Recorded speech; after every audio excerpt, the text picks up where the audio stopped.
Mohon izin atasan, mohon izin ibu dosen, mohon izin memperkenalkan diri. Kopral Kadit Elektro, Indah Sebagai Distribusi Tepuh, NIM 322504010, beserta dengan rekan saya. Kopral Kadit Elektro, Sekretaris Seregar, NIM 3202504020022. Di sini kami dari kelompok 10 ingin menjelaskan terkait dengan voltmeter digital integrasi dual scope. Nah, sebelumnya, apakah ada yang sudah tahu apa itu voltmeter digital integrasi dual scope? Nah, jadi voltmeter digital integrasi dual scope ini adalah jenis voltmeter yang dimana konversi dari analog ke digital yang berfungsi untuk mengukur potensial listrik secara akurat. Nah, selanjutnya mari kita lihat slide.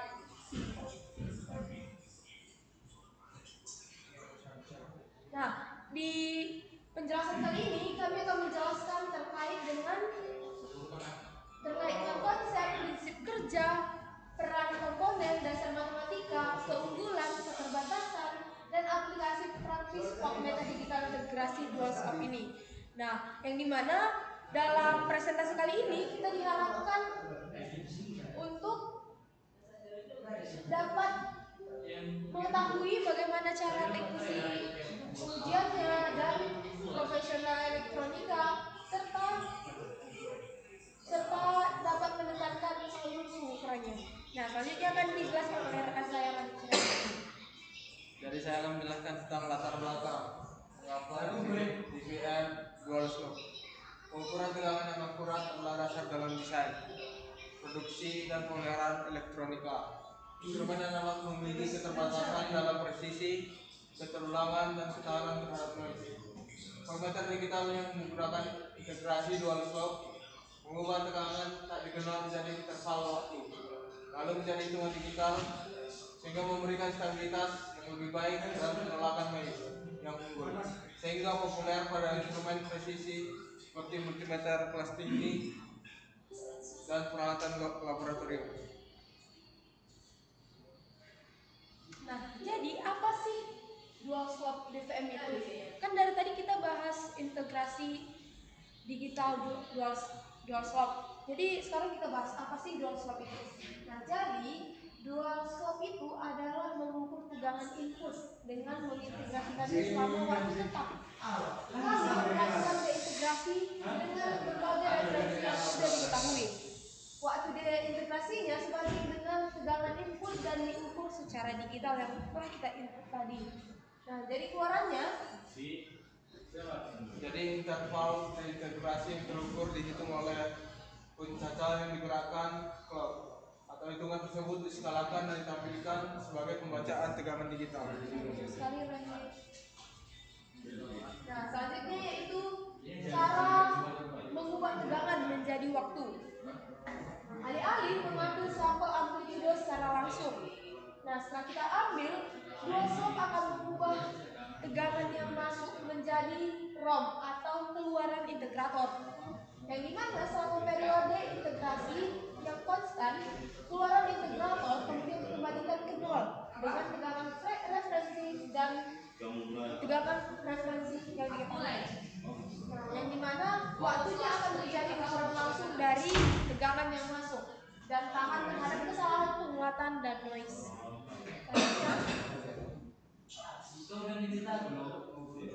Jadi diagram clock system atau jalur sinyal tipikal. Jadi tegangan input menuju integrator atau sehingga menghasilkan trap. Yang mana di keluaran integrator nanti menghasilkan komparator atau di situ akan mendeteksi nilai nol. Kemudian peristiwa komparator jadi yang dimana mengendalikan pencacat dan gerbang. Jadi clock menyediakan pulsa waktu yang dihitung selama T2 atau waktu kedua, sehingga sumber referensi stabil digunakan selama deintegrasi. Mikrokontroler atau logika mengurutkan satu, mengembalikan polaritas referensi dan mengubah hitungan menjadi tegangan yang ditampilkan.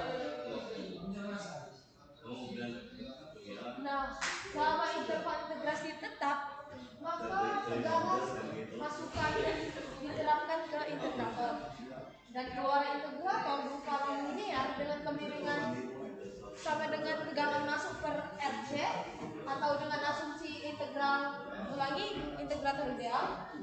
Karena waktu pertama bersilat tetap, maka amplitudo keluaran integrator sebanding dengan tegangan yang masuk, dan memilih waktu yang pertama yang lebih panjang meningkatkan pendataan berlaut, tapi memperlambat laju pengukurannya. Jadi tahap yang kedua ada reintegrasi kedua. Jadi setelah T1 masukkan diputus dan sebuah tegangan referensi yang diketahui atau PRF dengan polaritas berlawanan diterapkan di integrator. RAM kembali ke nol. Waktu yang dibutuhkan adalah T2. Karena kemungkinan integrator selama diintegrasi ditentukan oleh tegangan referensi, jadi T2 berbanding lurus dengan amplitudo integrator yang tersimpan, dan dengan demikian terhadap tegangan waktu. Jadi tegangan referensi yang sangat stabil mengurangi galat sistematis.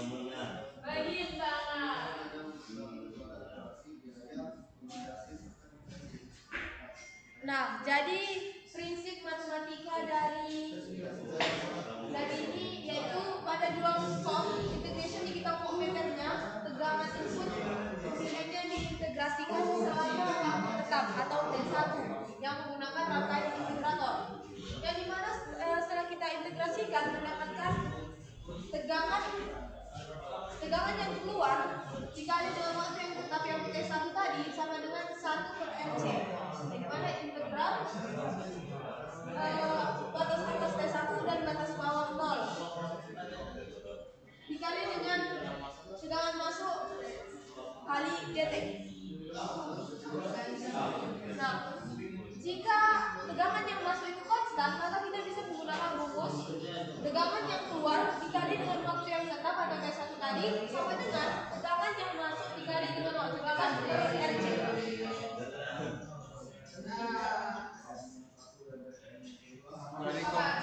Dari komponen-komponen yang ada dalam dual slope dan peranannya adalah seperti ada integrator, yaitu mengubah tegangan masukan menjadi RAM integrasi terhadap waktu. Jadi penting untuk konferensi linear dan perataan noise. Standarisasi komponen juga mempengaruhi akurasi. Jadi kemudian ada kompilator yang dimana mendeteksi titik nol keluaran integrator untuk menghentikan penghitungan secara tepat. Jadi histeresis dan offset komparator harus diminimalkan. Kemudian ada penghitung atau logika yang dimana menghitung pulsa clock selama integrasi. Jadi hitungan diskalakan dan dikonversi menjadi tegangan yang ditampilkan. Kemudian penyaringan digital dan perataan dapat ditambahkan dalam firmware. Kemudian ada jam, di mana jam ini menyediakan pulsa waktu yang dihitung selama T2. Jadi stabilitas clock atau referensi frekuensi secara langsung menentukan resolusi pengukuran dan representabilitas. Yang terakhir ada referensi yang dimana menyediakan tegangan referensi yang stabil untuk deintegrasi. Referensi dengan drift rendah dan noise rendah sangat penting untuk akurasi absolut. Nah, jadi keunggulan, keterbatasan dan aplikasinya itu yang pertama, yang keunggulannya itu akurasi amplitude tinggi dan polaritas yang sangat baik. Yang kedua ada penolakan kuat terhadap noise berlebih, misalnya dengung listrik. Yang ketiga ada kurang sensitif terhadap drift muatan komponen. Lalu keterbatasannya yaitu laju pengendalian relatif lambat. Nah, kedua, tidak ideal untuk sinyal yang berubah cepat atau pengukuran frekuensi yang sangat tinggi. Dan yang terakhir yaitu memerlukan timing yang presisi dan referensi yang stabil. Dan aplikasi umumnya yaitu multimeter digital untuk tegangan DC, yang kedua peralatan pengukuran laboratorium dan pengangkat kalibrasi, yang ketiga instrumentasi pada sistem industri yang menggunakan stabilitas dan ketebalan terhadap noise.